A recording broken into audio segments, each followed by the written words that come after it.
Alukhile ulala ubophile wendela bona kepha abanayo indlela engena. Ngithi mina bobabe abayekele kuhlukubeda bomali emakhaya ngoba labantwana bese basala bathi intsandzane bese abasati ngoba nalabo labantwana labasele kubo nabo babahlukumede. Kushoda naNkulunkulu.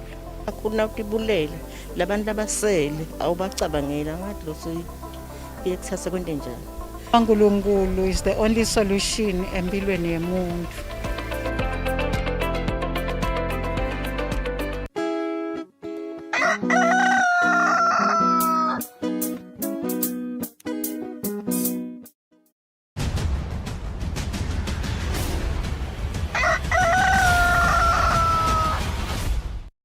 Bokose siyaqhubeka nalo uhlelo ngo-23 minutes before 7 yakhumbula ukuthi ngeminyaka wa 2007 uhulumende wethula ihlelo la lekuthiwa noma nje ipolicy on male circumcision afuna ukuthi arujise kuthelelana kwe-HIV silwa nje ne-HIV vele lethi inhlelo etaphakamiswa live bongosi ekuseneni kuliwe nezaba ye-HIV silala sikhona khona lamhla la sihlonishwa khona nangumhlaba ngema achievements la sathole live kunzaba yaka HIV nabo ke laba behlangothi le male circumcision basifakile isandla kuseneni live ligcine lifikile libashayile labo 95 labathathu lagabzela laba ngale sinamlambo namhla ekuseni bongosi sifuna ukuthi iteka nje tshela Elizabeth ngoba siyakhumbula ukuthi nasikina kungena lo mkhuhlane tema cishe intfo letiningi nanabo bema kusebenza kuqiniswa emabhawodi kulungiswa ukuthi nasebacala abasebenza bayosebenza kahle kanjani kuze kusemaswati aphephe nakuwo lo mkhuhlane mlamba ngivusele ngikwamukele ehlelo namhla ekuseni angivusele gule ngivusele neseve emakhaya secishe intfo letiningi sedivulekile senicalile nani kusebenza ngiyakhumbula ukuthi nakucala lo mkhuhlane ngiyakhumbula singake ngaba nawe vele sayitela lenza ba usinimile nisalungise ama facilities la indaba enisebenzela khona kunjani nyalo angibonge gule nonyalo sasicalile siyasebenza njengoba nje uhulumende adivulile leti inhlelo letiningi nathi sesicubekile siyasebenza njengoba besitho cala vele ima facilities ethu sawahlola ayawulandzela umthetho wa covid senza njalo sihlale siwahlola so kusoka sekuchubekile sekuyachubeka even njengenhlala yenda ngikhumbula ukuthi the last time besikhuluma sinisebenta I think nihlola noma benilungisa 12 ama facilities so lo nemekulo 12 akuphi ngwa yes sasilungisa 12 la khona even lonke cishe ngingase nje kamanzini sinawo lamane kuna lithemba lethu men's clinic ngumathapha ukhona RFM hospital ukhona Mankayane hospital ukhona na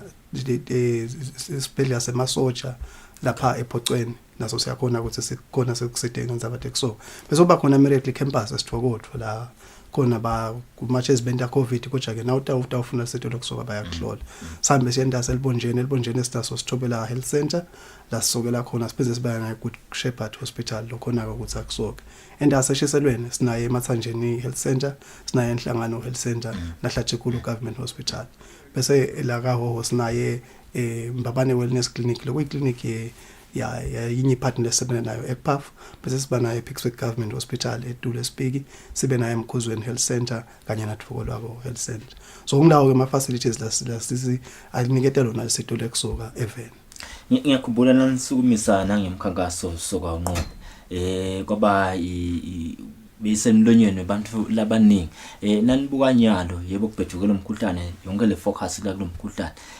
kepha kungasho kusibongo statement inhlelo setimile yini seyinjani lenkamkhapha ukuthi mathwatsa vele dawso cishe nawutheni igula sekunengi lokushintshile kulezi lekusoka umkhuhlane wona uphathamisile ngoba phela vele kufanele siphinze abantu sibakhumbude ngoba bantu bebanake kakhulu umkhuhlane letinye into bangathi naki uthena ucala wakhuluma nga 95 kufuna singakuluzi lokho ke so nathi sehlelo lokusoka sibukile ukuthi bantu sidawuchubeka sibakhuthade ngato tonke indlela sensendesho ukuthi bayakhumbula lokuthi kusoka kuyimcoka ekuthenini silwe nalo ligciwane le-HIV ngoba akuhambi kodwa phela kugule kuhamba nato tonke leti inhlangothi leti khona ekuthenini sizame ukunciphisa amathuba ukuthi sithole ligciwane le-HIV noko ke inyalo lekhona ukuthi sicela eminyakeni le15 kuyedula kusoka so uyathi ke lapho bantu esengathi bakhulile lapho so kunengivele lokufuneka sikwende kuze ukuthi sibakhuthade ngoba esikhatsini esiningi nawo bakukhuluma nabo bayibuka bangayibuki kubo ayibuke emfaneni ukuthi hayi no ke soka nangimbala nawe ngalomncane lapha kanyalo sesibuke bona ngibuze sesitokhona ukuthi lo sishayile 100 kumgcoka lokuthi nabo bayithathe lenzaba yekusoka bangayithatheli bona bodvana bayithathele nalabo labathandzana nabo labo mngabo ngoba nabo phela bane benefit kuleti nzaba tabo cervical cancer ayancipha emathuba ukuthi bayithola so ingapho ikhona yona kodwa nje kuningi lekufuneka sikwende kubafundzisa sifundisa siveze emaswati ngithithi nasingiyahlola ngimbokode ngeva ukuthi ungazi usifuna kusebenzisana na Phishak ukuthi lenzaba leti ibuthini obudlelwane la silitiko letempilo nje longana libukile ukuthi lisebende nawo onke amatiko lamanye ahulumende ekusenini sifundzise abantu ngato leti nzaba tekusoka naphishaki ke ngilomunye lesisena sithi sikhulumisana nabo sakhanza ukuthi public service through yena phishaki inalo lehlelo lokuthi ifundise tonke 70 ahulumende ke tinzaba tekusoka so ke sitheke nasahlale phasi na Phishaki sakho lobudlelwane sathola ukuthi sesibuke nali isikhathi semathoza inyanga yemathoza le kunguJune siyathi kune men's month ngaJune but ke sithe asmart iCovid kuze third wave utasibekaphi asimane sicale masinyane sewakhuthatha emathoza siwafundzise ngadotinzaba tekusuka kungasitotona totwana sithena sibuka ngesikhathi seCovid kwaba nakhona inkinga letinengi letivelako bo gender based violence so sithi asikuchakelise sihambisana nako konke sibafundzise abantu ngabo sicalile ke last week espiki lapho besikhona sifundisa bona emathoza ngadotinzaba tekusuka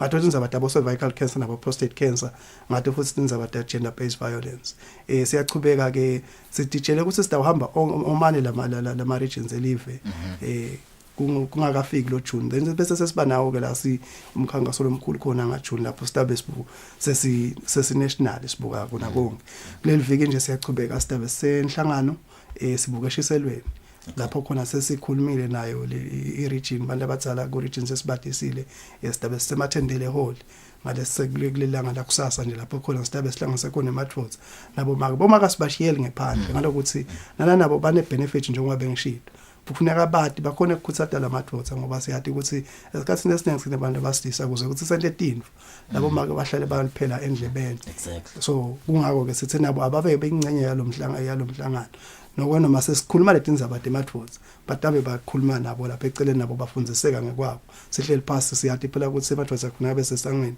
kudliwe inhloko kukhulunywe tona tinzaba tetembili I think kuba mgcwalo ukuthi nifike le kuwo lamla because abakhona lama misconceptions lamaningi yakhumbula ukuthi nayisaqala lenzaba bekukhona lokuthi abantu bakuteka inzaba letiningi I think some of the misconceptions sensebenze kakhulu ukuthi nisinike the right information mhlambe sekuba kumuntu ke ukuthi yena uthini but nje ngiyakhumbula ukuthi letinye talento bese bani bathi chakelisa abagcekale nakuzana nizamile lokusebenza ukuthi niletha le understanding but ngifuna kuyala kusenini sinibonile nisebenza kakhulu netikolo the COVID kiphenze yalishaya lehlango state because if you are talking about the 15-year-olds kuyale tu majority yabo vele abakhanza ukuthi basesikolweni ingabe ikhona into lenihlelako le ukuthi how can you reach out to those laba sesikolweni okay le program in a national strategic and operational plan lensha lecale nga2019 to 2023 okay kulesi strategic plan lesinaso leso sibuke ukuthi singasebenzi etikolo kuphela njengoba usho nje COVID uphazamisile abantu bathanda kubuyela etikolweni nathi ngesibonekale sipheke kungena etikolweni siyakhulumisa abantu so kumcoka ke lokuthi sibuke letinye indlango sesingasebenza nazo kwecala nje sibukele kusebenzana nemimango kakhulu ekuthenini sisoke bona labo labasemakhaya labangekho letikolweni laba setikolweni nangabe mhlawumbe setivaliwe letikolo sitabathola lemango ngoba vele tikolo atiphasi kwemimango besibukile ukuthi sisebenzena laba semisebenzini ngoba esikhathini esiningi bebasalela ngephandle so kukahle lokuthi nabo nabalifuna lesitho sikhona kubanikela so iworkplace nayo sibukile kusebenzana lama traditional structures we know ukuthi eveni simaswati nje vele sinayo iculture yethu so nako lokho bekwendeka ukuthi ukhanze ukuthi kuyaslimata ekuthenini bangakuboni kusuka kumcuka abantu abadzala so kumcoka ukuthi nawo sisebenze nalama structures lawo sibukile kusebenzana labasemasonveni nabo because njengoba usho nje kunema meets achamuka kuleti tonke letihlaka letibala so nasebasemasoniveni ke sibukile sesisebenze nabo so sibasakha ubudlelwana nabo bonke labo buholi bato tonke leti inhlanganiso lentibalako ukuze sizokhona kusebenza nabo banifana ngeke sabaphazamisa etikolweni empeleni sitawuchubeka sisebenza nabo nasibathole emimangweni bakhona ukulithola lesito lekusuka sebenza kakhulu nabo siyavuma and vele sikhuluma ngalethi nombolo etkhona nje eveni baningi banifana labasokile so sithi ke nalabantu abatsala for immediate impact ku HIV prevention abamane balithathe lo hlelo lokusoka nembala bonkosisi namlambo uqhamuka lapha ka VMMC isikanza bade kusoka silwane ligciwane le HIV event bonkosi injongo lenkulu yosigcina sivele shayelo 100 njengoba achaza nje ukuthi ngiyakhumbula induna the then minister for health ajabule kakhulu live lishayelwa tandla cabinet inkulu emhlabeni ku United Nations ngenza ba lebese lidlalile tintsabeni itekulwane HIV nasikhuluma ngalabo 95 labathathu nje ngifuna nekuteka uteka kakhulu indzaba ye support bamlese bakhanze ukuthi ku spouse sakhe umuntu angisho kanjani uteka indzaba ye support how important is that that is very very important kule kulokuthi kunawuthatha kusoka yakukhumbula phela ukuthi nangabe inhlanganiswa ngokwemthetho vele naye nivumelane ukuthi konke ndawo adisana so kumcoka ke nalana ukuthi nawo ufuna kuyawuthatha lokuthatha lesinqumo madise phela lo Tanzania naye atawati ndawo khona kuhamba kanye kanye kunalo 6 weeks okufuneka ume naso usokile so kufuneka abe i-support structure yakho kufuneka ahambe nawe noma mhlambe nangabe akhona ningahamba nobabili niye lesibhedlela kuze sinayo totfolaka le information kuze kufuneka akusite kanjani so kumcoka kakhulu vele ukuthi leyo support leyo bekhona ungazi uhambile yosoka soyabuya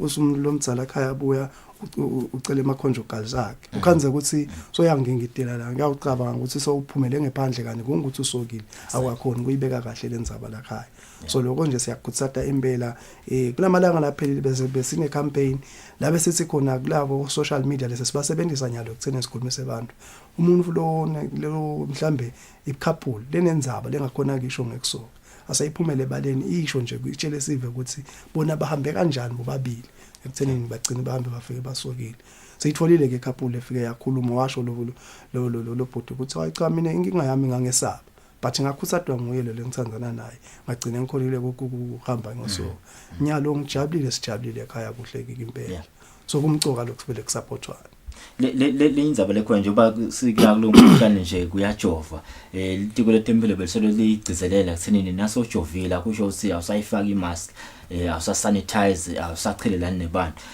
isekhona ke nale indzabe kusinini labanye banase kasokile ayisengithela wayeka mhlambe ama issues ekusebenzisa abo condoms wabeka eceleni kumcoka bekuthi nanoma sosokile uchubeke udiphephisa mla nokumcoka kakhulu gule njengoba ngishito nje ukuthi kusoka kuhambe kodwana sihamba nato tonke letinye tingonde tikhona ku HIV prevention lokufaka ekhathi ukuthi nangabe usengakacali kulala ungalali kwasanhlobo uthembeke kulo Tanzania naye ngoba ke kuthembeka khamba kini nobabili naye athembeke na uthembeke bese sethi isebenzise condom ngaso sonke isikhathi ngendlela lekuniyo bese ke sesikhuluma ngako kona ukuthi unabo prep ungabathatha bese kuyangena ke nalokusoka ukuthi kusoka nako kuyakuvikela so ngako sithi akuhambe kodwana so like nangabe nje usoka asisho ukuthi so uvele mhlambe ngakubeka ngisilubanga sone silver bullet ukuthi so vele nje uyahamba kanjalo cha ngoba phela nalabo gcunsulu sengabathola nale HIV usengayithola so ngoba labo gcunsulu lokhona kusitakala kubona usokile ngilabo labo khanze ukuthi babadilonza noma babadensumbe jwabini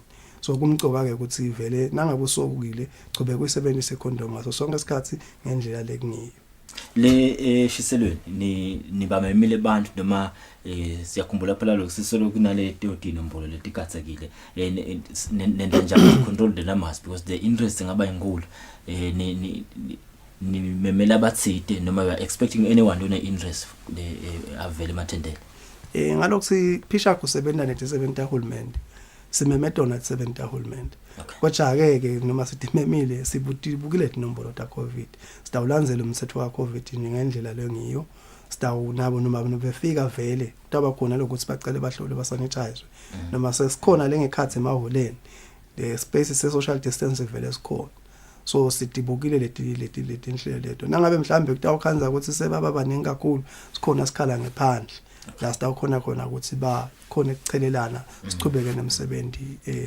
kungabi khona lo singahamba ngathi ngiyawufunza ngenzabade kusuka ngathola iCovid.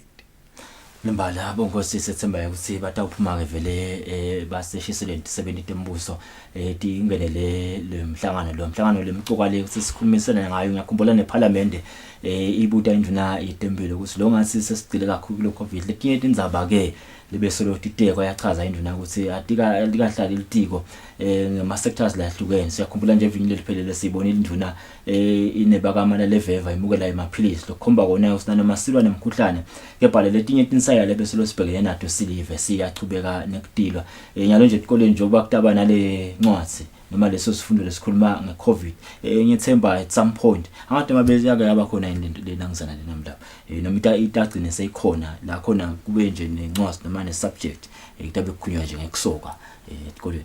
I think we appreciate that. We will greatly appreciate that because labantu bana batawukhula bakwadi unebumcoka bawo bafune nako ukuthi nabefika kulesigaba leminyaka le15 bakhona ukuthatha lokho singakwethabela kakhulu.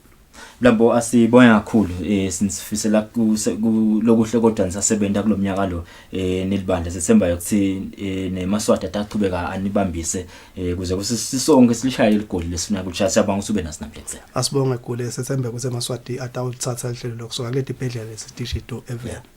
Kasike bongosi le male circumcision strategy and operational plan for HIV prevention lephele nga 2018 iqale nga 2014 to 2018 kuthiwa ke inhloso nje yayo lemkhulu lebekulapha nga 2028 sibese si at least bamla bang 31000 I mean new infections iswetisile nga 31000 bese kusiloko bekutasevela imali lecishe ifike ku 370 million ngeminyaka wa 2035 ngoba kune ma cost yotonke indethu inhlelo ditembelo thambelana nemali bonkosi kepha ke nangabe tehla tinombolo tebantu labathelelana iHIV usho ukuthi ukhwale imali letehlako latiseva ko uhulumende bongosi ngo 7 minutes before 7 sibathola imarket nasibuya sasanza bathe sibili lomhla ekseni. You are watching the Tuesday edition of Kusile Breakfast Show.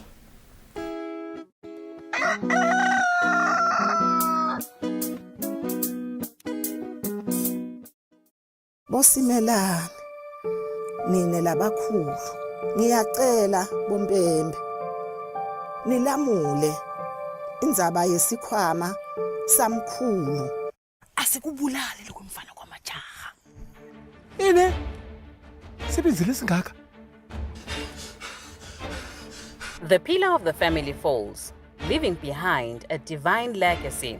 Abaphansi sebamkhombi kufanele kuthatha isikhwama samkhulu simelana. Now the question is, who among the family members will take it over? Kusobala ukuthi lesikhwama ngesakho.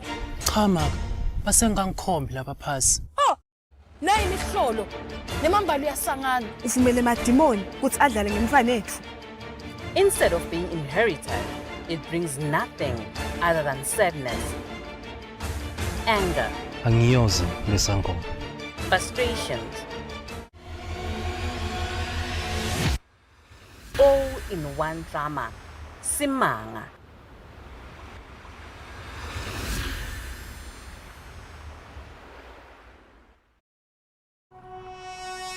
When you choose your adventures, you do so with an open heart and a desire for the unexpected. You embark on journeys to discover new worlds full of wonder. You choose a path to awaken your senses, a world to make you look up and realize just how inspiring this life can be. Arrive and awaken your heart.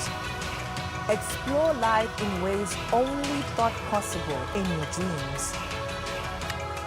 Discover just how far you'll go to expand your understanding of life's greatest mysteries. There's just one place on this planet with so much to offer. Now is the time for you to have the royal experience in the kingdom.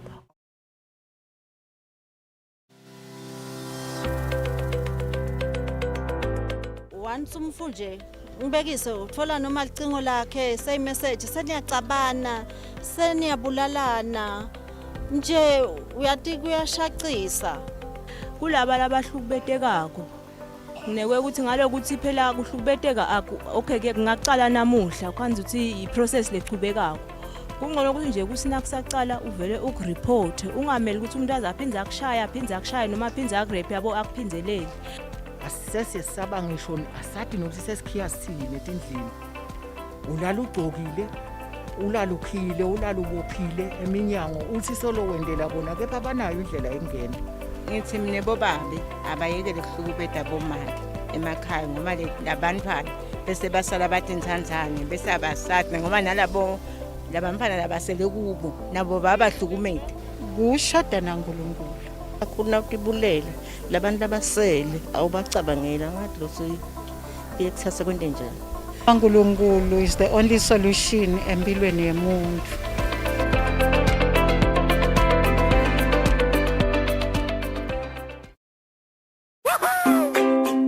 Pay your TV license quickly and easily with MTN Momo. Simply dial *007 *3 hash and select option 8 for TV license. Enter your national ID number as your reference and the amount you wish to pay. Then enter your PIN to confirm your payment. Once your payment has been made, you'll receive a confirmation SMS of your payment. If you're a first-time payer, you get another SMS for your TV license. So legalize your entertainment from the comfort of your home. Pay your TV license the easy and convenient way with MTN Momo. Everywhere you go, MTN.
Tutu, ngikhathele ngomfana lo.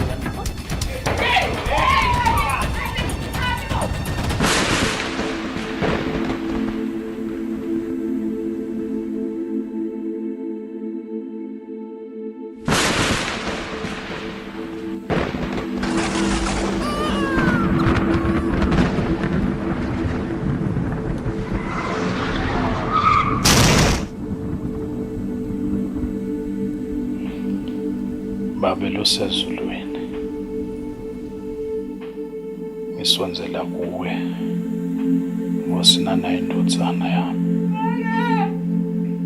ilula sandla sakho Nkosi uyiphilise egameni lika Jesu Kristu amen.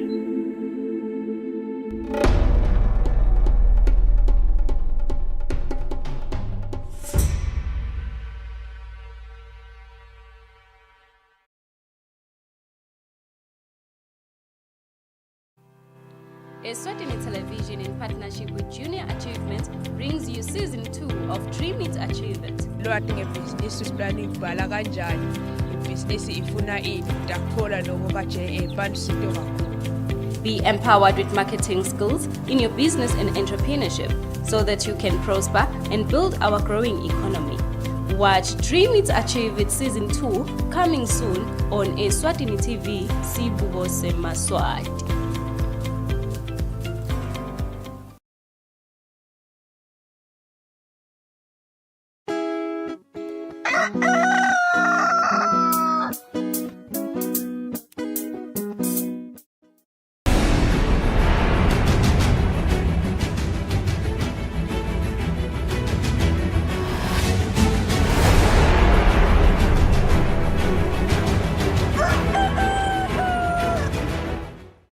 Bukele icole insimbi yesikhombisa nkwemukele la senza kulela umsakazo wakho bukele umsakazo uTithombe Eswatini TV sehlelweni kusile breakfast show lomhla ngalesibili ekseni singena ke ndzabeni tesibili talomhla ekuseni saloke welibandla leli buthake imali tekulwa nemkhuhlane iCovid-19 Resource Mobilization Committee Dr. Philip uthi ke imali leti butfwe nguleli bandla tidlala ke inzima lenkulu ekulweni nemkhuhlane iCovid-19 eveni uthi ke imali tikhonile kwenda imisebenzi lekhonsako letawusita ukuthi sive sichubeke nekuyisebenzisa njalo njalo. Lesikhwama lesasungulwa eminyakeni lophelile ngesizathu sekwelekelela uhulumende ukuthi kuliwe nemkhuhlane iCovid-19 kanti ke letinye timali letafakwa kwaba nguleto temcimbi wekugubha lusuku lwekutalwa lweNgwenyama.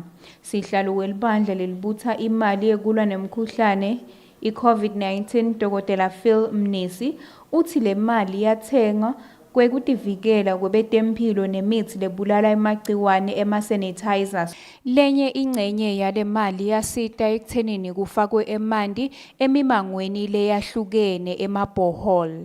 Sigamu lesikhulu sayo sahamba sayawulekelela kule referral clinic lesesteki lapho sathi khona ukuthi lababanjwe kulomkhuhlane baya khona. Wakhulumisana nathi minister wase health wathi resource mobilization lekelelana sasichakele le mali lengikeshi ayihambe yawubhadala lawo ma contractors. Kwaphinze kwaba nalenye futhi i-rehabilitation lapha kaManzini esibhedlela eNazarini liwadi nje lonke nakhona waphinze futhi wabuya Standard Bank wathi ke yena cha nathi sitawufaka sigamu nathi safaka sigamu imali nje lenkulu nalapho leyahamba yaqonza khona. Le timali empeleni letagcogcwa lelibandla labuka ukuthi atifakwe tindzaweni lapho khona titawusita titukulwane ngetitukulwane kuze kuthi lolusito kube ngilolu khonsako kungabi nje ukuthi kwafika lo mkhuhlane kwa raiswa imali kwendlula. Mnisi uphinze wahalalisela ingwenyama esukwini lwayo lokutalwa. Kuhalalisela okandaba simfisele ingwenyama yesive semaswati lusuku loluhle lolunetibusiso nempilo lenhle nempilo lenze. Mnisi ubonge emakhosi elive ngalesikhwama kanti ke lelibandla lisebenta ngekubambisana nelitiko letempilo kanye nelibandla leliphunga ehlakalo. Etindzabeni kubika Sondomlangeni Tithombe Ngumuzi Mkhonda kaManzini. Litiko letekulima likhutsata ke bafuyi ukuthi bafunele tinkomo kudla njengoba sesingena nje ebusika lapho kwesolakala khona kudla kwetinkomo ngendzaba yokuthi kuba bede timvula ebusika. Ngikusho ke kwa Dr. Ecolani Dlamini kunyena ke umcondzisi ohlangothela libuketilwane itiko letekulima uthi ke tinkhoma ngiyinto letidzinga kudla kakhulu njengoba tona tiyatala tiphinze ke tikhicite nalo libisi. Litiko letekulima kuleli lithi busika sikhathi lapho khona imfuyo ikweswela kudla njengoba kuba bede timvula letanele. Umcondzisi ehlangothini lwetilwane Dr. Ecolani Dlamini uyachaza ukuthi yini bafuyi labangayenda kucinisekisa ukuthi imfuyo yabo ayikwesweli kudla kulobusika. Umuntu ke sangancusa ukuthi ngoba utshani bungaka emaswati ngiso sikhathi lesi sekusika lo tshani babekele nathi ikhathi letiba madima tabo July. Noma ngabe utele machine yokukwenda akasike nje umfuyi abuthise lobo tshani lobo butamzita le nasesekomile naleti inhlanga ke sithi lokungcono kukahle lo sithi jujwe nyalo tibekwe kahle kutothi le umfuyi bese utikhulula kancane kancane lebusika tingonakali masinyane nyalo kusesekuhle ngiloko nje lesingakuncusa emaswatini nekwe ukuthi ke letinkomo tabo nase batipha lokudla lebatibekele tona kona kufuna phela babotipha ngendlela lehlelekile ngoba uyukhanze ukuthi nakuthelwa nje phansi kudla tinye letinemandla kulesinye isikhathi kudlele letindvuna kanzi lokunenge kudla nalokunemsoco kufuna kuye ngale kulele tinsikati lekungitona tikhicita ngoba letindvuna esikhatsini lesinengi umncane umkhicito wato ngaphandle nangabe nenkunzi letinye asisabopheli nekubophela so tona nje mbamba sithi letindvuna leseti phelele ekukhuleni ati emakethe Umbiko lobuka linani lekudla nemfuyo nelizinga lekweswela, i-Vulnerability Assessment and Analysis Report wemnyaka wa-2018 iveta ukuthi uma kude imvula kahle imfuyo iyafa. Lo mbiko uthi ngemnyaka wa-2018 ngenyanga yeMphala lapho bekude khona imvula kahle kwafa tinkomo leti-3,992. Etindzabeni teSwatini TV kubika Nelsiwendla ngamandla nginamuzi Mkhonda eMbabane. Inyuvesi yakuleli ikhuthazela ke bami labasha lesebaqedile esikolweni kakhulukazi emantombazane ukuthi akukhuthalele ukungenela ke isifundo se-physics njengoba singadlala inzima lenkulu ekuthuthukiseni umnotho welive. Ngikusho ke kwa Dr. Gcina Mavimbela umphathi welihlangothi lwalesifundo kule nyuvesi kungasita kakhulu ukuthi amantombazane abe ingcenye yesifundo te-science. Kanti bakhuluma ngesikhathi libandla liqhamuka ke event eRussia lifundisa abafundi ngobumcoka besifundo se-physics. Kulomnyaka live leRussia ligubha iminyaka lengema-60 labo labadadisha tinkanyeti, sibhakabhaka kanye nenyeti pheceleti yema-astronauts akulela live aya enyetini ngemnyaka wanga-1961. Ngenhloso yekukhutsata abafundi benyuvesi yakuleli University of Eswatini ukuthi batimisele esifundweni se-physics lesinemthelela wekwati kangcono lokwenteka kuyo inyeti, libandla lelibuya emahhovisi ebuncusa lelive eMozambique ahlangene nalabafundi labachazela kabanti ngaso. Umphathi welihlangothi lwe-physics kule nyuvesi Dr. Gcina Mavimbela uyachaza ukuthi lokhu kutawubasita kanjani. Kuyawakhutsata wona ama-students lokuthi athole this first hand information from wona lama Russians ngale first instance la khona yakhona umuntu ku space. Indlela yesibili ke la kwasita khona ama students ukuthi kuvuleka nalemicondo ukuthi phela nase Russia kuyafundwa lekusho ukuthi ama students angakhona kungena kuma websites a different Russian universities. Siyakhutsata kakhulu ukuthi bantwana bemaswati basingenelele isifundo se-physics.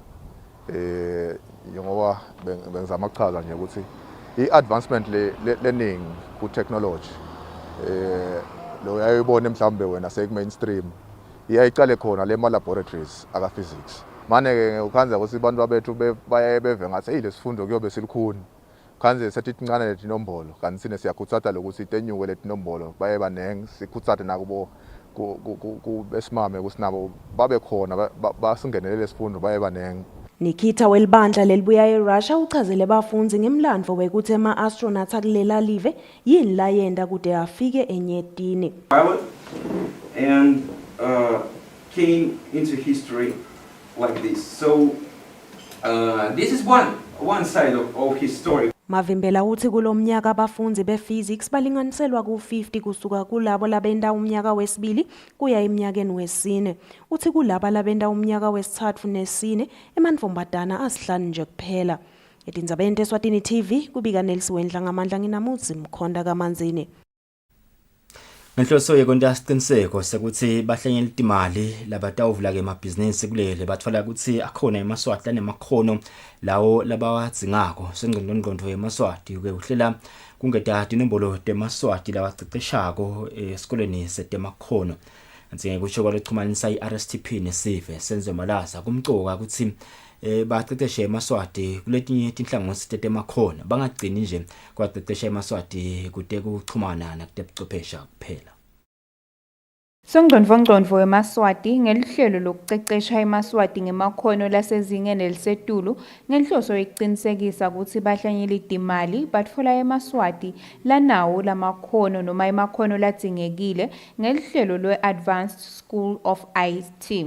Senzo Malaza longumchumanisi wasongqondvo Swati uthi kuselihlelweni lwabo ukuthi bathathe emaswati ngelinani lelisetulu bawaceceshe ngemakhono lehlukene. Indlela lesibuke ukuthi sifake isandla noma silithuthukise ngayo lokucija emakhono emaswati. One ukuthi sakhe icampus lephelele yayo i-Advanced School of IT. Kwanyalo isesengekhathi kusongqondvo wemaswati house sibuka ke ukuthi nase sakhe kunesakhiwo lesiphelele lesibuke nje lesikolo kutawusenda ukuthi sikhone ku-enrolla emaswati lamaningi kunaleli lesikhona kubathatha nyalo. So lokho ngilenye indlela lesibuka ukuthi sitawukhona ukuthi sanzise ngayo ipool yemaswati langacashwa kulolu hlangothi lwaka IT.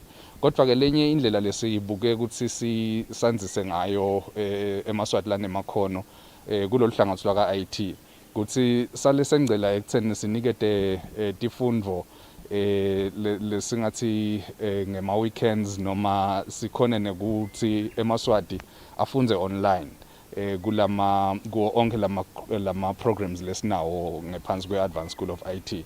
So ngiletinye tetindlela lesibuke ukuthi sitawucinisa ngayo tinhlelo tetfu tekucecesha eMaswati. Kodwa ke lokunye lesikubukile ukuthi singagcini kulolu hlangothi lwaka IT kuphela. Ngako sibuke ukuthi masinyane sitawube sibuka letinye tinhlangothi twaka science lesingatifundisa noma lesingatifaka ngephansi kwaso sikolwa lesise Royal Science and Technology Park sitobe sesisanzisa emakhono etinhlangothini letahlukene. Ngekusho kwendvuna yetemafa Neil Rackenback nayitfula imaphakelo yalonyaka yaveta ukuthi Songcondvo yeMaswati uniketwe umsebenti wekuthi acinise tinhlelo zatebuchwephesha kute eMaswati atawuba nemakhono ladzingwa bahlanyeli timali labatawuta lapha eveni. Etindzabeni kubika Sontomlangeni nginanelsiwe Ndlangamandla eMbabane.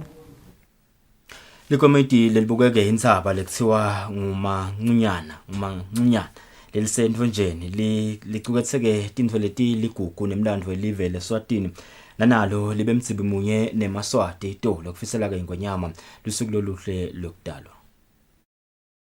Njengoba Ingwenyama inkosi Mswati wesithathu ihlanganise 53 eminyaka, likomiti lelibuke indzaba lecuketse umlandvo netintfo letiligugu kuleli letifaka ekhatsi yimibhalo lokukholelwa kutsi yamvela incandi selifisele yona Ingwenyama lusuku loluhle lwekutalwa. Sitfaba Mdzawelo indvuna yesigodlo sasenthonjeni uthi live lisagubha lolusuku lolumcoka kangaka kumcoka kwehlukanisa umlandvo wokutalwa kwemakhosi kulokunye. uNkulunkulu uyasho ngalenye ilanga uthi lenhlanyelo lengehlisile itawusina imila kufika lesihlahla la ngidawukhala lesithelo nangikhala lesithelo ngisibeka la kwehla lomunye kanjalo lokusho ukuthi kufanele lokho ukuthi lilanga lelinjengaleli sidumise silihalalisele emazulwini lokuthi uNkulunkulu ungumdali sibili kangangoba inkosi lekhona ingumdali lamhlabeni nje idala okulamhlabeni iniketwa emandla lasekhaya ezulwini. Akhuluma egameni lalekomiti lelibuke lendzaba Themba Mazibuko wendlulise tilokotfo letinhle engwenyameni yelive. Sila entsabeni kutohalalisela imbube emhlaba manalo usuku lolukhulu lolungaka lokuthi lonke live liyakhula ngaleli langa leli naye lomdzala lilanga lakhe lativa akhululeke ngalo leli sithi khula Mlisa khula Mbangazitha. Etindzabeni kubika Phumaphi Msweli eNthonjeni. Umsunguli wenhlangano Siqalisa Foundation lesita-ke bantfu labadzala impunga Tony Sibanze ithi-ke lutsandvo lwemakhosi elive ngebantfu labadzala ngulona lubakhutsata ukuthi bachubeke basite-ke bantfu labadzala eveni. Impunga beyikhuluma-ke endzaweni yakamkhweli ngesikhathi lenhlangano ivula ngalokusemthethweni indlu yakhelwe gogo Tiffany Gametse. Gogo Tiffany Gametse wasendzaweni yakamkhweli sawutawulala behle athokomale kulobusika kulandzela kwakhelwa indlu nelikhishi lekuphekela nendlu yangasense yinhlangano yesiqalisa Foundation. Gogo bekahlala endlini lebese ingamgcoba noma nini ngoba yakhiwe ngetinkotho. Umsunguli wayo kwenhlangano yempunga Tony Sibanze yithi bakhutsatwa amakhosi elive kuchubeka nemsebenti ngako-ke bayawubambisa ngobe ete abasetindzaweni tonke esikhatsi sinye. Si-foundation siphinzeke ngoma nasifika asimniketi gogo lokhu kuphela but siphinze simthathe simise esibhedlela ayoqonqa ngabodokotela. Uhambile ke dokotela gogo namkhulu baya kubodokotela babaxolonga babajova babapotota babuya. Inhlangano kuyibambisene elibhange le-Building Society nalo-ke lelifake igalelo elibonakalako ekwakhiweni kwalendlu yagogo. Umcondzisi walo Mbalisi Banyoni uthi batawuchubeka nekubuka tidzingo tabantu labadzala belule isandla lapho kunesidzingo khona. Nathi-ke ngalokunjalo sibonile ukuthi siyi-society akusho ukuthi sinako lokungakanani, kephana sibonile lokho ukuthi asiphose lelo litshe. Emalunga ePhalamende Jacob Siwela wasembulonjeni naLorraine Nxumalo wesifundza saselibonjeni banikele ngekudla nembhedze. Ukucala lephasi kunaba labanganake. Mhlawumbe kube ngilabanye bebangafuna labalanga sibangcono. Mhlawumbe labatiwa ngoba labadumile. Simphathele ke nagogo naye kwakhe kudla then sekunanaku lokulanga embili so tawubona umhlonishwa Swela noma ke umhlonishwa Thoni ukuthi unika bani lokhona lana lomunye loswele lomdzala ngangagogo. Asatibongela gogo uthe uswele imilomo leyinkulungwane ikakhulu kade ngoba netimvula ta Eloise betingena ngekhatsi endlini yetinyoka ke kayitekwa. Kodwa ngiyabonga uSomandla ngomana kulamhla ngiyabona namhla ngidawulala endlini. Gogo ke uthole nentipho letfake ekhatsi tingubo emaduvet kudla umbhedze. Inhlangano yeBible Society yona inikela ngelibhayibheli kanye ke nalinye lelikhuluma emavesi ngesiswati kude kuthi alalele nangabe akasaliboni ngemehlweni lelinye. Kanjalo ke nelikhaya labiyelwa ngadalati kanti ke sekonke lokho kubite lokungenani 80,000 wemalangeni. Edindzabeni ngimdiyani Msibi kaMkhweli. Inkampani yahulumende lengameleke ehlanganisile yokuxhumana iSicom seyiqalile kupenda isikole esincane sabantwana labangeva nalabangakhulumi esiteki. Umphathi lenkampani Mvila Wempi Dlamini uthike imali lebayisebenzisile kuthenga ke pendi wekulungisa lesikole ilenganiselwa ke etingulungwaneni letingemashumi lasiphohlongo. Itingulungwane letisiphohlongo tamalangeni imali lesetshenziswe inkampani yahulumende lebukete kuxhumana iEscom kupenda sikolo selibanga leliphansi yesiteki sabantwana labakhubateke ngekungeva endlebeni. Lokupendwa kwalesikolo kuqale ngalesihlanu. Umphathi walenkampani Mvila Wempi Dlamini uthi babone isidingo lesikhulu sekuthi bapende lesikolo njengoba labantwana bahlala khona lesikolweni ngako kumchoko ukuthi bative basekhaya bakhululekile ngesikolo sabo lesihle. Sikhanza ukuthi kufanele ukuthi babanjiswe especially ngoba vele ngilele kuthiwa ngema vulnerable children laba 11 kungaba kunxusa nje vele nalamanye organizations ukuthi abuke ukuthi letikolo leti njengatona leti bangatibambisa njani. Umphathi wesikolo wasebantwana labakhubateke ngekungeva endlebeni Thobile Fakutse ubonge kakhulu kule nkampani. Bantwana bethu isikhathini esiningi vele bahlala la ngekhathi njengoba sekashido nje babedlamini ukuthi nabale emakhaya vele bevungaza ukuthi abekho kahle ekhaya. So kuba ngila esikolweni lapho khona badivela khona ukuthi nangembala sisekhaya sithokomele nale communication imnanzi kakhulu nayila e-school for the deaf. So vele letibonza tethu bese tonakele Nkosi yami. Fakutse uthi lesikolo asinebafunzi labangetulu kwelikhulu 125 kanti bantwana labanabo ngebuncane bacala kulo neminyaka lemithathu lokwenta ukuthi lusito balidzinge kakhulu basikolwa. Etindzabeni kubika Thembelihle Maguchwa esiteki. Umphathi wenhlangano inhlanyelo fund wandile kunene uthi ke balimi lababoleke timali kulesikhwama batilethe kahle timali letiningi njengoba baphadamiswe nakusuka iCovid-19 event kanti ke tinhlelo letiningi tabo nanato diphadamisekile. Sikhwama sakanhlanyelo fund siyachubeka nokuboleka abalimi timali nabo ke bayachubeka nekutibuyisa ngekwethembeka leto timali lite letinye tilimo atikenti kahle ngenxa yetimvula etinenge letibe khona nakusuka umnyaka losetulu. Ngekusho komphathi wakanhlanyelo fund wandile kunene balimi kusete lokubi labakubikile kubo lebe kungenta ukuthi babe nebulukhuni bekubhadala leto timali lebatibolekile. Osomabhizinisi bayibuyisa kanjani imali? Bayabuyisa Msibi cishe ngalendlela lesavumelana nabo labaningi babo bayabuyisa. Kukhona ke natindzalo letinye letiba naloko ukhinyabeteka labanye bosomabhizinisi bangabuyisi ngendlela lefanele babuyise ngayo but linendi labo lesibasitile bayakhona kuyibuyisa kulandzela ke lokuthi ke labanye babo ke sabanciphisela nemali bafune bayibhadale kulomnyaka lophelile so cishe sabakhona kuba sitha bosomabhizinisi kusilo mthwalo ungabe imkhulu kubo siyachubeka ke ngokusitha bosomabhizinisi kuya ngale mphakathi le bakiyo bosomabhizinisi kwadise ukuthi lovisi lisebenza ikakhulukazi ngemphakathi. Kuleli viki lesitawulithatha Nhlenyelo Fund nenkampani yakaSetco batawube bafundzisa phindze banika abalimi timali endzaweni yasempangweni ngaphansi kwenkhundla yakaMethula ngalesibili. Bese kutsi ngalesithathu batawube basemzaceni ngaphansi kwenkhundla yaseMadlangambisi bese-ke emphakatsini wasesicilweni ngaphansi kwenkhundla yaselubuleni batawuya khona evikini lelitako. Elindzabeni namuhla ngingiyani Msibi eMbabane. Umlilo lo ongadiwa kuthi ususwe yini ushiseke konke lebe kungekhathi endlini emtini wakaGininza evusweni eSigombeni. Lo mndeni utheleke tandla enhlo ngoba nekudla kwemfuyo kushe wangconca. Umndeni wakaGininza evusweni kaManzini usele nembuto lethu timphendulo ukuthi umlilo loshise inye yetindlu kuleli khaya ingabe ususwe yini.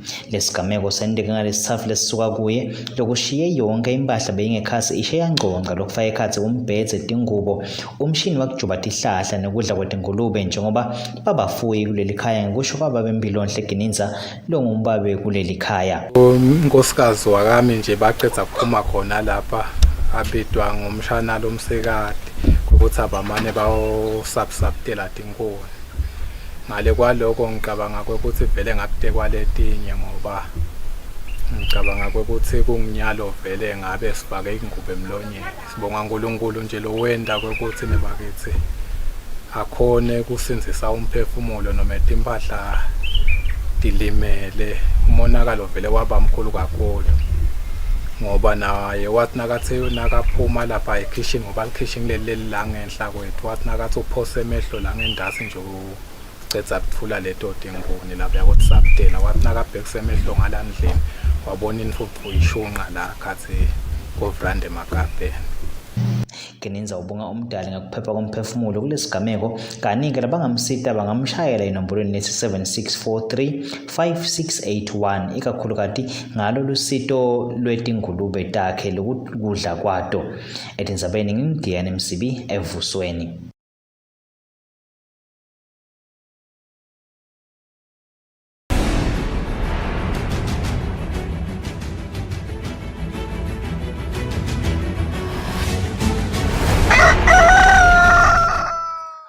Kulesikhathi simbukele sitabuka ke indzaba temidlalo.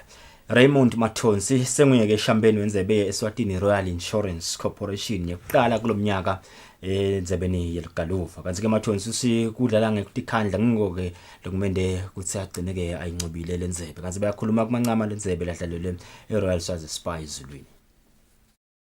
Indzebe yeSwatini Royal Insurance Corporation ichubekile kulempelasonto eRoyal Swazi Spa ezulwini. Lenzebe ibe yekuqala kulomnyaka kulandzela ukuthi igcine ngakakhona kuphela eminyakeni lophelile ngesizatfu seligciwane icorona. Noma ke badlali bangakakhona ukuthola isikhathi lesinele ukuthi bakhone ukutilolonga kodwa ke bakhombe kudlala kahle impela. Raymond Mathonsi loneminyaka lengu-47 senguye lobe ngushampiyoni walenzebe. Yes. Mathonsi losavela ahlanganise iminyaka lengama-22 yadlala ezingeni lelisetulu pheceleti iPro Golf awuthi usitwe kudlala ngekudikhandla ukuthi ahambe embili. So kimi nyalo sengivele ngathi ukuthi ngiyodlala angibe silomcabanga lokuningi ngiyadlungiselela ngivele ngihambe ngiyodlala. Ka Royal Insurance yesithathu le there's one thing I lifted up before tournament okay angithi in 2 years time I've either come first or second, so I've won more than I've come second, so kuba ukuthi misela nje ukuthi and igaluva kimi is something lengithandayo, so akubi ngumsebenzi. Mengameli wenhlangano yabadlali labadlala ezingeni lelisetulu iProfessional Golfers Association uthi sive sinesidingo sebadlali labanjenga Raymond Mathonsi ukuthi bakhone kumelela live emidlalweni yangephandle. Kanti nje ke ikakhulu into ukuthi futhi sifuna ukuthi badlale internationally babonakale futhi bawina internationally ngileyo itarget yatho lesibukile angibekise nje ukuthi kwesinye isikhathi ukhanze ukuthi kune Kings Cup le Kings Cup sifuna ukusihlala la khaya ayiwinwe ngama professionals la khaya bangedi abantu batosishaya ekhaya kithi. Kanti-ke le ndzebe kubheke ukuthi ichubeke kupheleni kwalenyanga lesetulu enkonyeni golf course. Etindzabeni kubika Giyani Msibi umbiko ohlanganiswe nguFabrice Msonera ezulwini. Kazi kuletho leqhamuka ngaphandle licembu leTottenham Hotspur selicoshe umqeqeshi walo Jose Mourinho kulazela ukuthi ehluleke kuletha imiphumela lebebhekwe baphathi baleli qembu. Kanti ke Mourinho uqeqeshe leli qembu tinyanga letilishumi nesikhombisa. Amaqembu lamakhulu a7 laseNgilandi savele avumile ukuthi atawuba ingcenye yendzebe yeSuper League.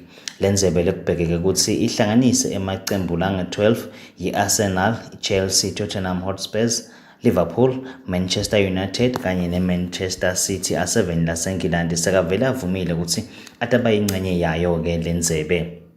Kanti-ke even laseSpain, iReal Madrid, Atletico Madrid kanye-ke ne-FC Barcelona nako-ke sekavumile ukuthi atayingenela-ke lenzebe.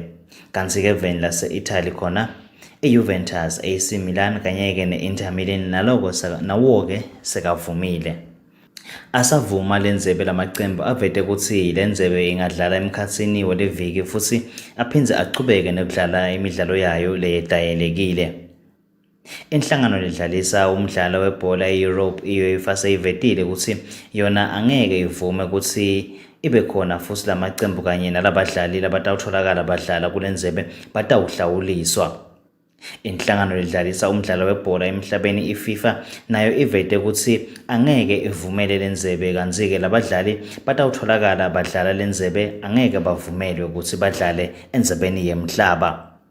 Kanti-ke amaqembu lafaka ekhathi iParis Saint-Germain yaseFrance, iBayern Munich yase7 laseGermany kanye-ke ne-Ajax yaseNetherlands akekho-ke wona-ke kulenzebe.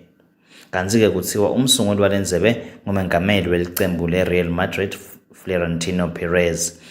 Kanti iqembu leTottenham Hotspur selicoshe umqeqeshi walo Jose Mourinho wase7 lasePortugal.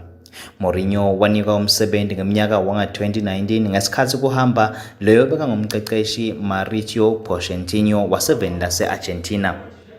Kuthiwa-ke baphathi belicembu leTottenham Hotspur bebangajabuli ngendlela Mourinho bekaphethe ngayo badlali futhi-ke bekude indlela bekatawusita lelicembu ukuthi likhone kudlala umdlalo we-UEFA Champions eminyakeni lotako. Etindzabeni temidlalo kubika Giyani Msibi umbiko ohlanganiswe nguFabrice Msonera tithombe litfolakele ka-DW, France 24 na VOA. Ngaletho temidlalo bonke sister bamba lapha kendzaba desibili ithalo mhla ekseni ehlelweni kusile breakfast show sibathola emarket siyabuya siyachubeka nalo hlelo.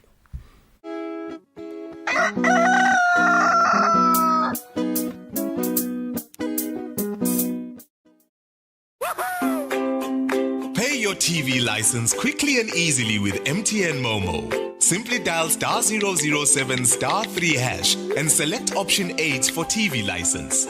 Enter your national ID number as your reference and the amount you wish to pay. Then enter your PIN to confirm your payment. Once your payment has been made, you'll receive a confirmation SMS of your payment.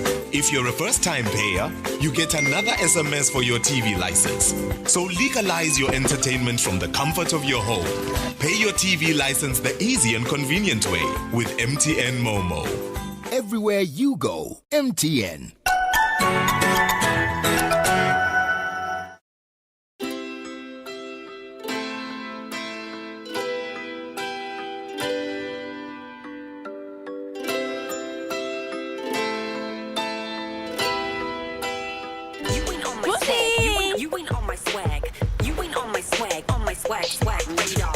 Hey girlfriend, call me.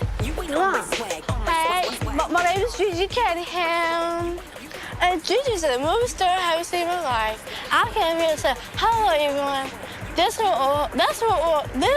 I am. But let's go. Hey, hey.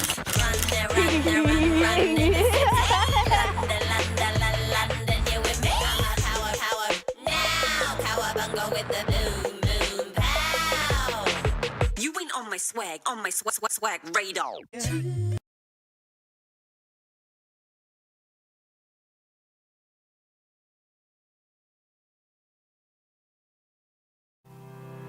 Eswatini Television, in partnership with Junior Achievement, brings you season 2 of Dream It, Achieve It. Lwati ngebhizinisi siplan ibhala kanjani, ibhizinisi ifuna ini, ndakuthola lokho ka-JA bandisinto kakhulu. Be empowered with marketing skills in your business and entrepreneurship so that you can prosper and build our growing economy. Watch Dream It, Achieve It season 2 coming soon on Eswatini TV, Sibuko Semaswati.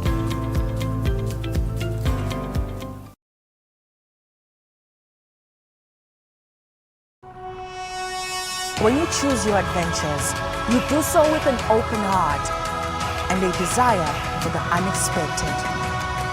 You embark on journeys to discover new worlds full of wonder. You choose a path to awaken your senses, a world to make you look up and realize just how inspiring this life can be. Arrive and awaken your heart. Explore life in ways only thought possible in your dreams. Discover just how far you'll go to expand your understanding of life's greatest mysteries. There's just one place on this planet with so much to offer. Now is the time for you to have the royal experience in the kingdom.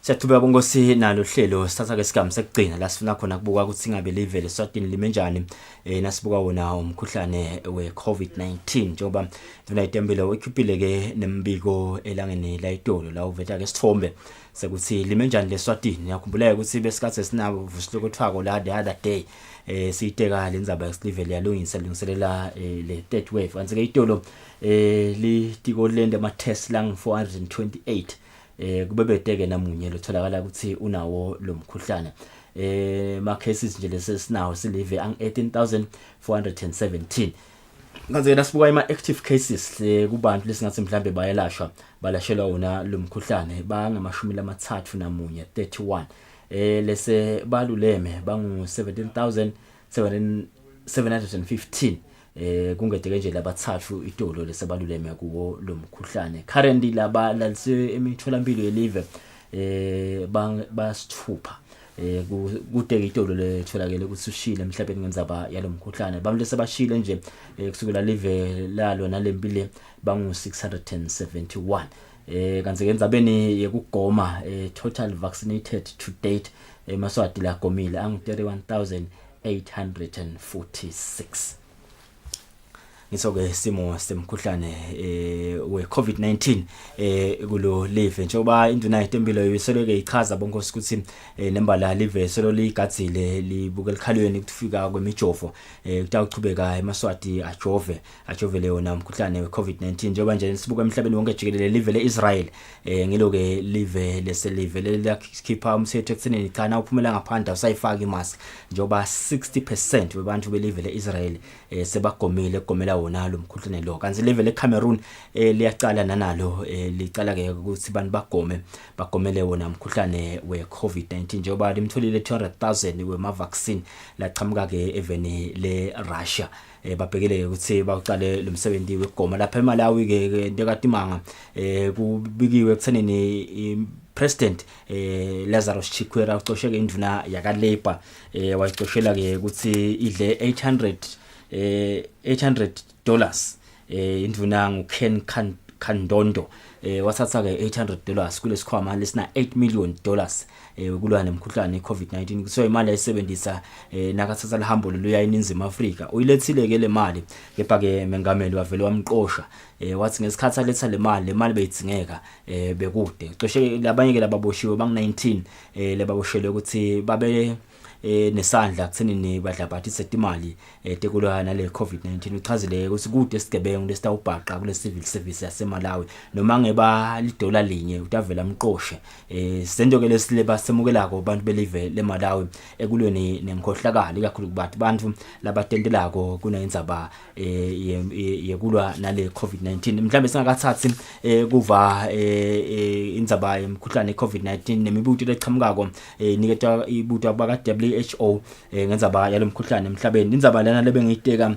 yale Alex Navalny lekungiyena leader we-opposition eveni le-Russia usejele lokusikhuluma kanti ke live le-France live le-UK ne-Germany ne-EU sebavakaliseke kungasinambithi sinyathelo sa-President Vladimir Putin sekumbeka ejele nendlela laphatheka ngayo nje lona wakaNavalny kuthiwa ke ukuhunger strike sekupheleke liviki lonke angadli bodokotela bakhe ke bathi usesimeni lesibucayi kakhulu nakungendeka angatholi isito lebetempilo kulamalanga nje lambalwa letaku utaveleke ashiye emhlabeni kanti ke itolo bese ke sophushinyiswa esibhedlela lesikhona ijele lapha eMoscow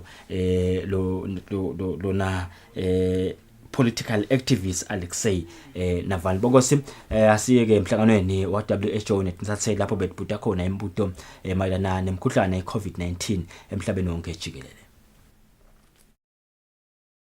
I know you're tracking various variants, but I wanted to ask you about the B1617 variant that's emerging in India. I mean, I think it was first detected in October, but it's now appeared in other countries around the world, and it's being linked to why the wave in India appears to be more severe this time around. So I just wanted to hear your latest. What's your current assessment of it? Have you heard more chatter about it? And maybe just talk about it a little bit more. So this virus variant, it's a variant of interest, the B1617 lineage. This was first detected and reported by India, having 2 mutations, the E484Q and the L452R. Those are specific mutations within the genome. This was reported by scientists out of India. They actually presented to us at our virus evolution working group on Monday, giving us some information about the studies that are underway and working in collaboration across the country, but also with scientists around the world. It was first seen in 2 states at the end of 2020, and there is an increasing proportion of cases of this B617 that have increased since the end of last year. As you know, these virus variants, the virus mutates, the virus changes over time. This is one variant of interest that we are following. Having 2 of these mutations, which have been seen in other variants around the world, are concerning because there's a similarity in these mutations that confer increased transmissibility, for example, and some of these mutations also result in reduced neutralization, which may have an impact on our countermeasures, including the vaccines. What we are doing is working with India and working with countries around the world to make sure that we increase the proportion of sequencing that is happening around the world, but making sure that this is intelligent sequencing so that we can detect where these variants of interest and these variants of concern are, but also linking with the sequences epidemiologic information, clinical information, so that they can be studied properly. Variants with certain mutations do mean that it can spread more easily, which means if it spreads more easily, you will have more cases, and if you have more cases, it will put more burden on your health system.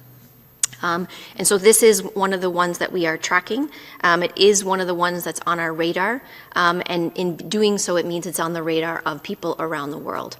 But we have a system in place, and I think what is important is that WHO, with partners, is bringing together member states, researchers, different networks around the world to make sure that we have a robust monitoring and assessment framework. So it's not just important to say that there's a variant of interest that has been detected, it's really important that that assessment is robust. So we understand what each variant of interest and variant of concern means for transmission, for severity, and for impacts on diagnostics, therapeutics, and vaccines.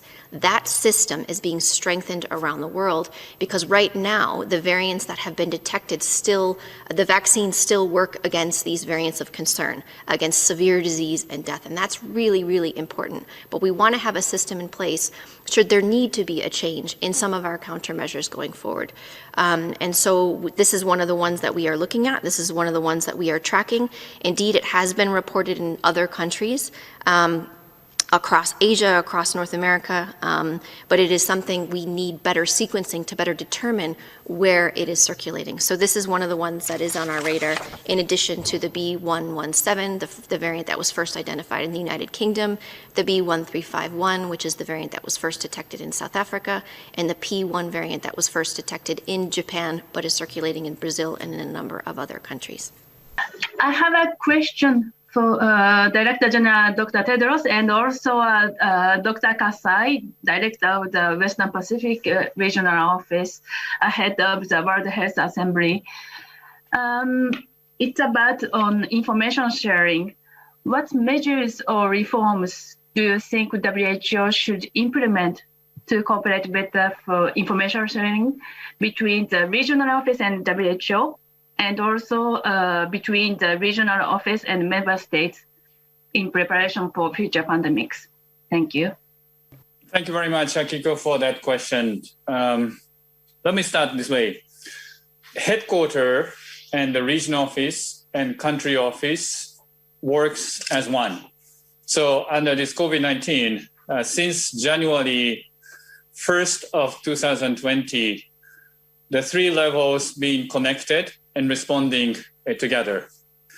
We had this system in an informal way, but becomes much more systematic as a result of lesson identify and learn from the Ebola response, where we established one program called WHO Emergency Programs, led by a Dr. Mike Ryan under the very strong leadership of DG. WHO and member states. First and foremost, we have a country office within the member states. And through country office, we have a really regular communications. We're working almost together. And region office, we time to time organize a regular information sharing with the group of people set up in the member states called International Health Regulation Focal Point. And also our technical persons would also connected with the technical people in that subject matter. So for example, surveillance people would be connected with the surveillance group in the country, member states, and they work together. And of course, I time to time reach out the minister in this member states. And I'm also happy to report and then always appreciate the headquarters also trying to reach out at the global level to all the member states under the leadership of the Director General. What I have learned from this information sharing is obviously information about the virus is very important, but equally the information sharing of the experience of response is so important. Countries can learn each other from other countries' experience. And through that, we've been responding to COVID-19 as we learn and continue to improve. Obviously, this kind of things cannot do without the preparation. So it's actually very important that we invest during the peacetime. And our region take it very seriously, this issue, since 2003 SARS. And we've been working together with the member states to connect each other ourselves to be ready for the pandemic. Now there's ongoing a lot of evaluations, review of our response and member states' response. And I understand that will be reported by a World Health Assembly, coming World Health Assembly in May. I really wanted to work together with the DG and Dr. Mike Ryan to make sure those recommendations that would go through with the member states and the discussions, outcome of the discussion of the member states would be reflected in further improving this information sharing within the WHO and between WHO to member states. Thank you very much for that question. My greetings to Takeshi and all the team in Wipro and to our team on the ground in PNG. Takeshi-san outlined it very, very well. We are a learning organization, continuous learning, systematic learning, before, during, and after our responses. And in particular, during responses, we have constant operational reviews, intra-action reviews, and in fact, have helped many countries to carry out their own intra-action reviews, as Takeshi has alluded to. So learning during and learning after. Right now, we have a number of processes. As you know, we have the IHR Review Committee, we have the IPPBR, we have the Global Preparedness Monitoring Board, and we have the Independent Advisory and Oversight Committee that works to oversee the operations of the emergencies program inside WHO. I can assure you that we're constantly learning. I would, though, like to pay tribute to Takeshi and his leadership and the region and the team at regional level in the Western Pacific region. Been absolutely superb throughout this outbreak, and have offered support to a huge range of countries, which range from very small Pacific islands to highly industrialized and populated states. It's a challenging and demanding remit, and providing operational, technical, epidemiologic, and clinical services to countries, as you see with Papua New Guinea, now receiving a huge array of support from the international community, and again recognizing the role particularly that Australia has played as a very strong partner in supporting much of that activity as well. So the question is well asked. I think we do have to look at how information moves in the system, both before, during, and after outbreaks. We need to get better at prediction. We need to bring together better data. The data exists out there. We have so much data. Our problem is getting access to it, organizing that data in the right way, having the right analytic tools and platforms to do that, and building the communities of practice so that each user in the system, from the frontline primary healthcare worker all the way through to global epidemiologists and modelers, have access to data in real time at the right time, before, during, and after epidemics. And this is going to be a major challenge going forward. We have not invested enough in this function. We have not invested enough in accessing, managing, and using data to prevent, to respond to, and to recover from pandemics. This is a major focus for WHO going forward, and I'm sure the Director General will be outlining that further. And we know the member states are really interested and pushing very hard for a fundamental increase in investment in local, national, and global surveillance, data sharing, the sharing of biologic materials, so we can all do better in future in response to global threats like this. DG. Okay, I'd like to ask you, with this variants spreading, even though it's not in PNG, but in other countries as well, in Asia Pacific, do you think there is hope for a vaccine passport that some countries have been discussing with other countries like Hong Kong and Singapore doing it now? What is the WHO position on that? Thank you.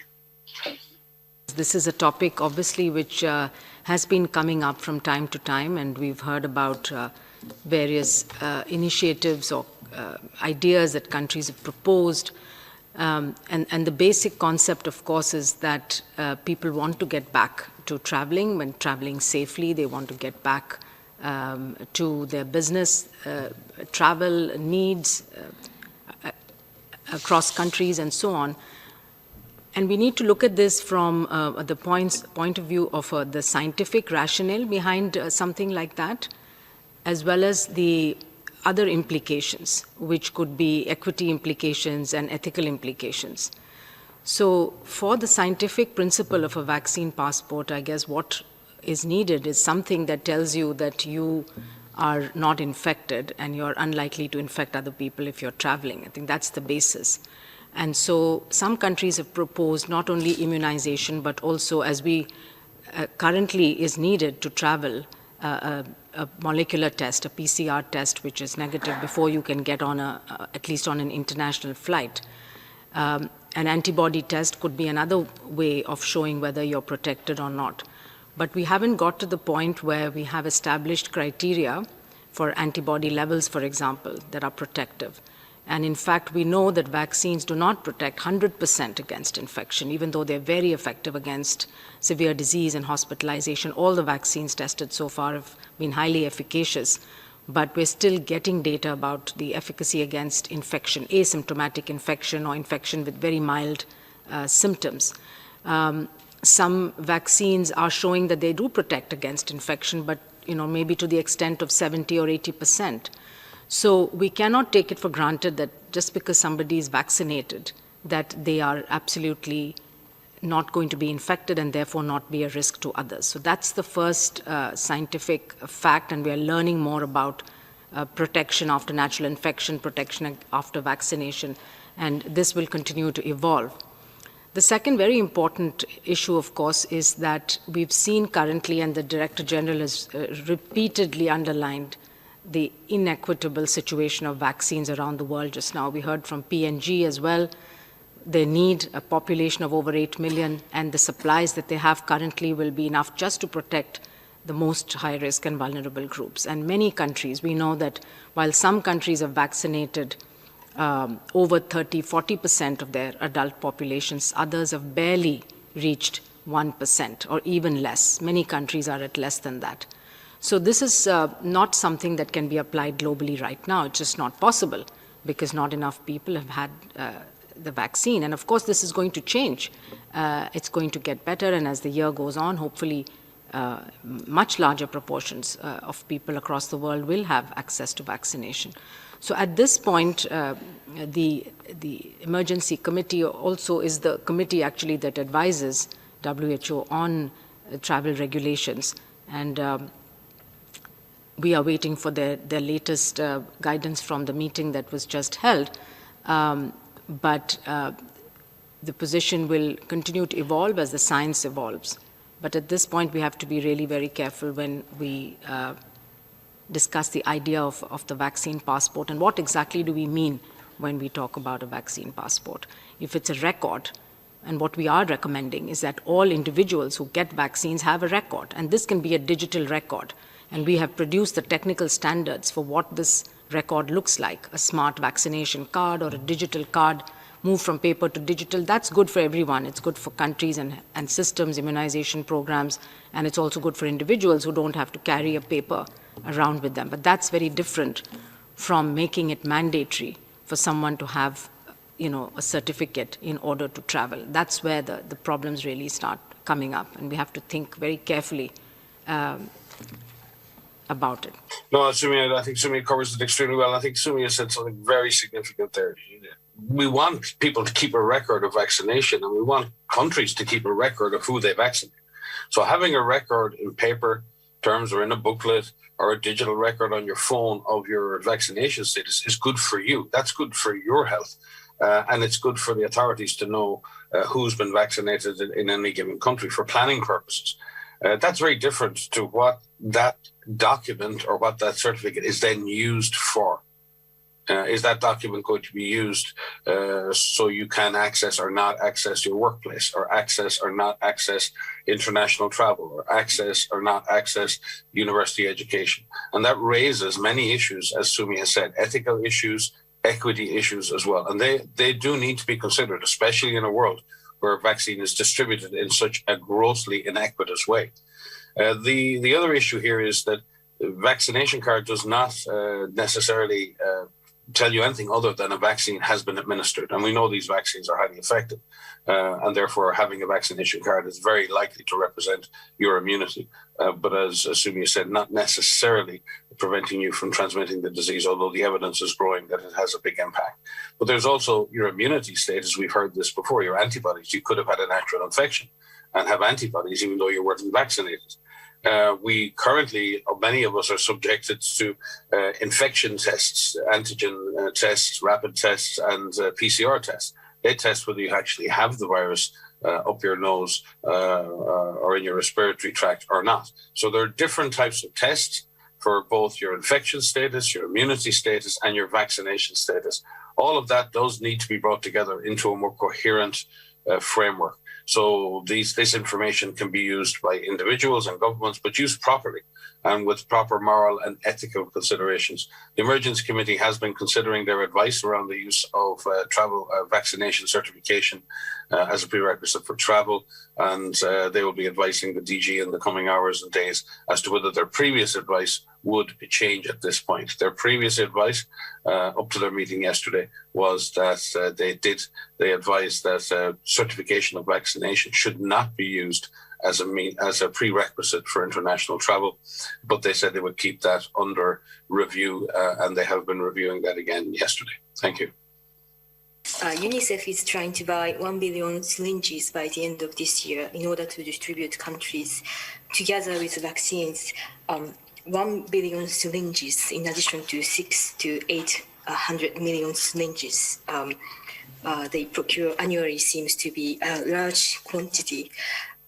Is COVAX able to procure this huge number of syringes by the end of the year? And what challenges there are regarding the procurement of syringes? Thank you. Thanks for highlighting that it takes more to get the world vaccinated than simply to make and procure the vaccines, because there are all the additional pieces that have to go into this, including additional supplies like not just syringes that you mentioned, but also the vaccination cold chains and other supplies that are necessary to keep them in the right conditions before we get them to the actual people who need to be vaccinated. In terms of the syringes, just like the cold chain equipment, the COVAX facility began working with countries way back in October, even earlier last year, to look at what numbers of syringes would be required and to start working with manufacturers to ensure that pipeline would be there. You might remember some months ago, the Director General invited Henrietta Fore, who is the Executive Director of UNICEF, to join one of these press conferences. And at that time, she explained what they were already doing to try and make sure that the necessary syringes would be in place. Now, this will continue to be a challenge, just like all of the supplies necessary to get the world vaccinated, these extraordinary numbers. But for the moment, the pipelines are there and the producers are doing their part. But, it all comes back again also to the COVAX facility having the resources it needs so that it can put the contracts in place up front to make sure. Kuloko libandla ka WHO bonkosi lichaza indzaba yemkhuhlane COVID-19 emhlabeni wonke jikelele. Kanzi nje indzaba lenkulu ngiyolenteka lapha eveni lase India. In the last 24 hours kunebantu labangu 1764 labashile emhlabeni, kwasilabangu 259,170 batholakala esibane umkhuhlane i-COVID-19. Kanzi ke live leMelika seliceleke bantu balela live ukuthi abangaqali bavakashele eveni leNdiya njengoba ama-cases asetulu. Kanzi na Prime Minister welive leMangisi Boris Johnson ulimisile ke lihambo lwakhe labeka udibana khona Prime Minister welive leNdiya ngenzaba yekwenyuka kwebantu abatholakala ukuthi bana lomkhuhlane we-COVID-19. Simo leka WHO usicaphele kakhulu yabesebenzisana bososayensi belive laseNdiya kulesi khasi lesibongosi silibamba lapha ke hlelo lalomuhla lalomhlangano lesibili isamba usindaba nemini lenhle nalemnanzi sibona nekusasa ehlelweni ngalokuvuma kwalomdzala wetinsuku tekile landzaba tekusoka njoba libandla lelingilona le-voluntary male circumcision liyachubeka necinisa inhlelo dalo kusoka eveni. Kanti ke libambisene na Pishak batabe balapha kusasa ishiselweni emathendele hall bayakhulumisana ne-70 tembuso ngenzaba yokusona letinye nje indzaba letiphathelene nenhlala kahle emakhaya. Bongosi asibona nini ehlelweni ngekuvuma kwalomdzala wetinsuku elangeni lakusasa nisele kahle.